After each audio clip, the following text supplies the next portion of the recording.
মামি মারা যাওয়ার পর মামা খুব ভেঙে পড়ে। দিনরাত নেশাগ্রস্ত হয়ে পড়ে থাকতো।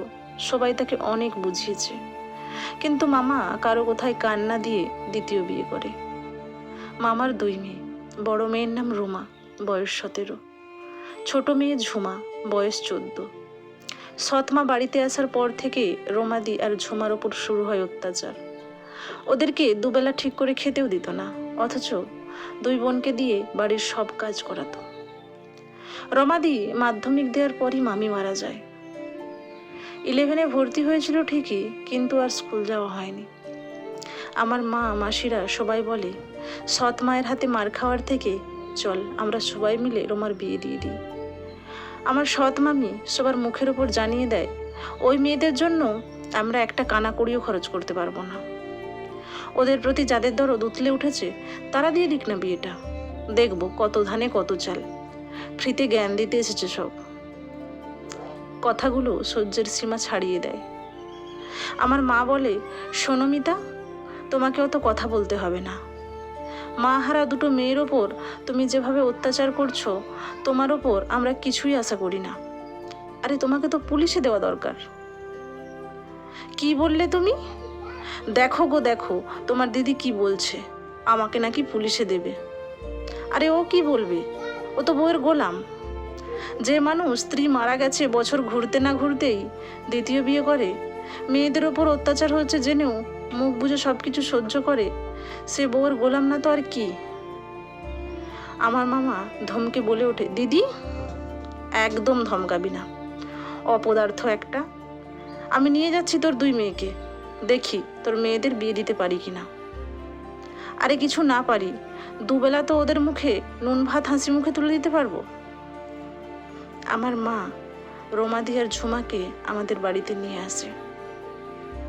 কিছুদিনের মধ্যেই রোমা দিদির বিয়ে হয়। ছেলেটি ভীষণ ভালো, আর ওদের ফ্যামিলিও খুব ভালো। রোমাদিকে সবাই ভীষণ ভালোবাসে। মা একটু নিশ্চিন্ত হয়। যাই হোক, রোমাটার ভালো ঘরে বিয়ে দিতে পেরেছি। বছর ঘুরতে না ঘুরতেই দিদির কোল আলো করে একটা ফুটফুটে ছেলে হয়। দিদি আমাদের বাড়িতে এলে ভীষণ আনন্দে থাকতো। ওকে দেখলেই মনে হতো ও খুব ভালো আছে। যাই হোক, মা হারা মেয়েটা অনেক কষ্টের পর একটু সুখের মুখ দেখেছে। জামাইবাবু দিদিকে চোখে হারায়, কিন্তু দিদির এই সুখ বেশি দিন স্থায়ী হয়নি। জামাইবাবুর খুব বড় একটা অ্যাক্সিডেন্ট হয়। অ্যাক্সিডেন্টের 3 দিন পর হসপিটালেই জামাইবাবু মারা যায়। আমার মা ভীষণ চিন্তায় পড়ে যায়। 1 বছরের ছোট্ট ছেলেকে নিয়ে দিদি সারা জীবনটা কি করে কাটাবে। কিছুদিন যাওয়ার পর সবাই মিলে দিদিকে আবারও বিয়ের কথা বলে। দিদি বলে, না, আমি যতদিন বাঁচবো আমি আমার স্বামীর ভিটেতেই থাকতে চাই। এই সন্তানকে নিয়ে আমি সারা জীবন একাই কাটিয়ে দেব। এমনিতেই তোমরা আমার জন্য অনেক কিছু করেছো, আর না, তোমরা বৃথাই চেষ্টা করছো। আমার কপালে সুখ নেই, আমাকে আমার মতো করে থাকতে দাও। দিদি এখন দিনরাত কান্নাকাটি করে, শুধু ভাবতে থাকে যার সুখ নেই তার কোথাও সুখ নেই। তবে একটা ছোট্ট ছেলে আছে যার মুখের দিকে তাকিয়ে সারা জীবনটা থাকতে পারবো।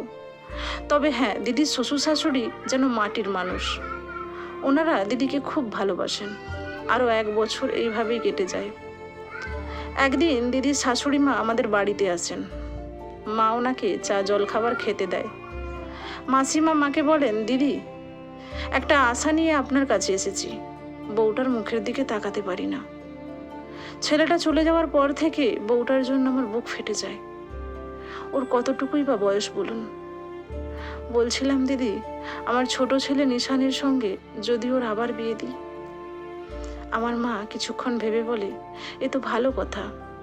মেয়েটার অনেক সৌভাগ্য যে আপনার মতো এত ভালো একজন শাশুড়ি মা পেয়েছে। কিন্তু নিশান কি এ বিয়েতে রাজি হবে? দিদি, আমি নিশানের সাথে কথা বলেই আপনার কাছে এসেছি। প্রথমেও না করছিল ঠিকই, কিন্তু ওর বাবা আর আমি ওকে অনেক বুঝিয়ে বলাতে শেষমেশ ছেলেটাকে রাজি করাতে পেরেছি।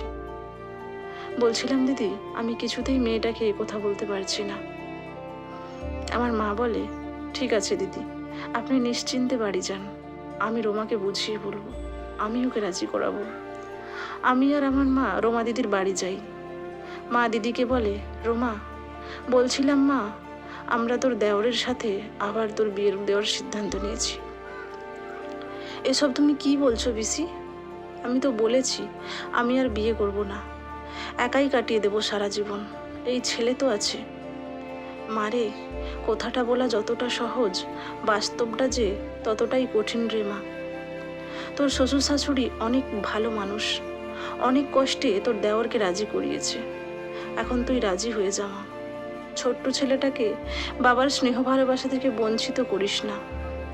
আমার মা দিদির হাত ধরে বলে, রোমা, তুই আর না করিস না মা, ছেলের জন্য তুই বিয়েটা কর। দিদি বলে, যাকে ভাই বলে জেনে এসেছি তাকে স্বামীর জায়গা দেব কি করে? মারে, পরিস্থিতির চাপে মানুষকে অনেক কিছুই করতে হয়, কি করবি বল? আর যদি ঈশান বেঁচে থাকতো তাহলে তোকে কি এমন পরিস্থিতির সম্মুখীন হতে হতো? দিদি অনেকক্ষণ ভাবার পর বলে, আমাকে একটু সময় দাও। ঠিক আছে মা, যা সিদ্ধান্ত নিবি ছোট ছেলেটার কথা ভেবে নিবি। কয়েকদিন পর মা আবার দিদিকে জিজ্ঞেস করে। দিদি এ বিয়েতে রাজি হয়। অবশেষে দুপক্ষ দাঁড়িয়ে থেকে দিদি রেজিস্ট্রি ম্যারেজ করানো হয়। সমাপ্ত। এতক্ষণ পাশে থাকার জন্য অসংখ্য ধন্যবাদ। ফিরে আসছি আবারও একটা নতুন গল্প নিয়ে।